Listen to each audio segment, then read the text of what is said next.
कुबेर का अहंकार। यह एक पौराणिक कथा है। कुबेर तीनों लोकों में सबसे धनी थे। एक दिन उन्होंने सोचा कि हमारे पास इतनी संपत्ति है, लेकिन कम ही लोगों को इसकी जानकारी है। इसलिए उन्होंने अपनी संपत्ति का प्रदर्शन करने के लिए एक भव्य भोज का आयोजन करने की बात सोची। उसमें तीनों लोकों के सभी देवताओं को आमंत्रित किया गया। भगवान शिव उनके इष्ट देवता थे, इसलिए उनका आशीर्वाद लेने वह कैलाश पहुंचे और कहा, प्रभो, आज मैं तीनों लोकों में सबसे धनवान हूँ। यह सब आपकी कृपा का फल है। अपने निवास पर एक भोज का आयोजन करने जा रहा हूँ।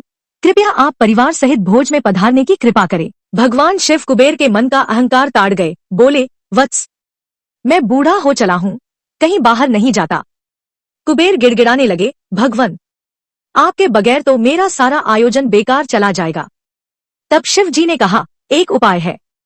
मैं अपने छोटे बेटे गणपति को तुम्हारे भोज में जाने को कह दूंगा। कुबेर संतुष्ट होकर लौट आए। नियत समय पर कुबेर ने भव्य भोज का आयोजन किया। तीनों लोकों के देवता पहुंच चुके थे। अंत में गणपति आए और आते ही कहा, मुझको बहुत तेज भूख लगी है, भोजन कहाँ है? कुबेर उन्हें ले गए भोजन से सजे कमरे में। सोने की थाली में भोजन परोसा गया।